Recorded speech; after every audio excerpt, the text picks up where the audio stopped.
everyone, it's Paula. Before you activate your first trading bot, there's one final lesson that we really want you to watch. And in many ways, this might be the most important lesson in the entire course. Because while trading bots can be incredibly powerful tools, they are still trading.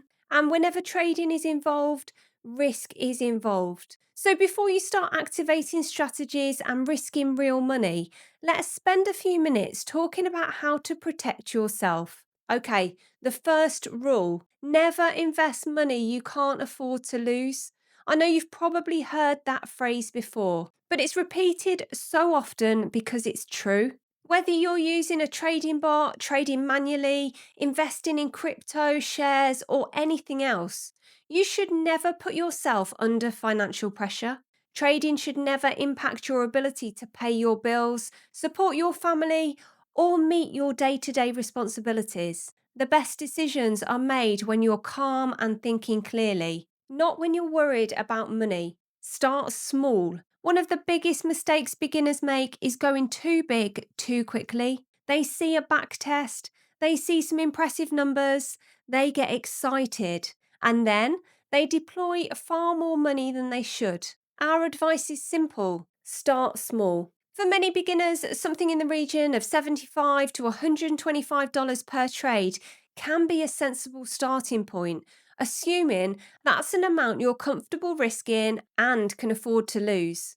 The goal at this stage isn't to get rich overnight. The goal is to learn. Learn how the bots behave, learn how Cornix works, learn how trades are opened and closed, learn how your chosen strategy performs in real market conditions. Once you've gained confidence and experience, you can always increase your position sizes later if you choose to. The traders who tend to last longest are usually the ones who focus on learning first and scaling later.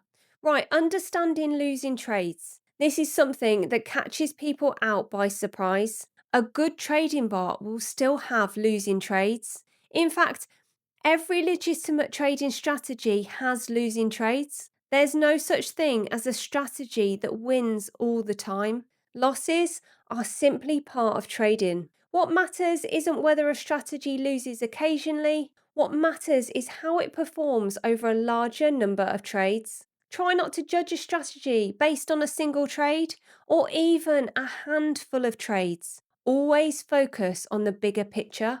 The next thing is back tests are not guarantees. Earlier in the course, Matt showed you how to run back tests. Back tests are fantastic tools. They can help you to understand how a strategy behaved under previous market conditions, but they are not guarantees of future performance. A backtest shows you what happened in the past. It cannot tell you exactly what will happen tomorrow. Markets change, conditions change, and results can vary. Use backtests as part of your research process, not as a promise of future profits. Okay, next is to understand drawdowns. It's another important concept. A drawdown is simply a period where your account temporarily decreases in value. Even successful strategies experience drawdowns. Even professional traders experience drawdowns. It's a normal part of the journey. One of the biggest mistakes beginners make is abandoning a strategy the moment it goes through a difficult period. Instead, try to understand whether that drawdown is within the normal expectations of the strategy. This is why understanding what you're using is so important. Don't chase performance. The internet is full of screenshots. You'll constantly see people showing huge profits. Sometimes those results are genuine, sometimes they're not. But chasing whatever happened to perform best yesterday is rarely a good long term strategy. The goal isn't to find the bot that had the biggest winning day. The goal is to find a strategy that matches your risk tolerance, your goals, and your experience level. Consistency is usually more important than excitement. Then we need to look at diversification. As you become more experienced, you'll probably discover that many successful traders don't rely on a single strategy. They often spread their risk across different opportunities. Now, that doesn't mean you should run out and activate 10 different bots tomorrow.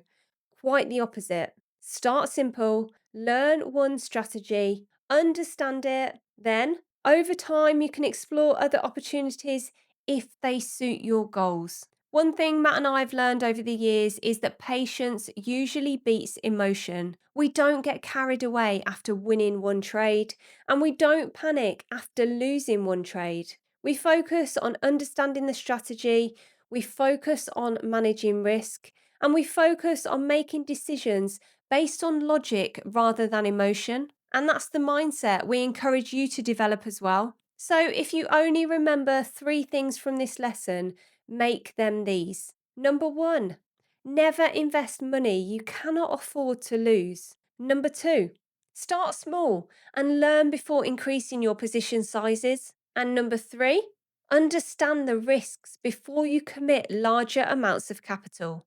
If you follow these three simple rules, you'll already be ahead of many people entering the world of trading automation. So, here's my final thoughts. Trading bots can be fantastic tools. They can remove emotion, they can automate strategies, and they can help you participate in the markets in a much more structured way. But they're still tools. They're not magic money machines. The people who usually get the best results are the people who take time to learn, understand what they're using, and manage their risk appropriately. Now, you've made it through the course. In the next and final lesson, Matt and I are going to wrap everything up, congratulate you on what you've achieved, and show you the different paths available to you moving forward. We'll see you there.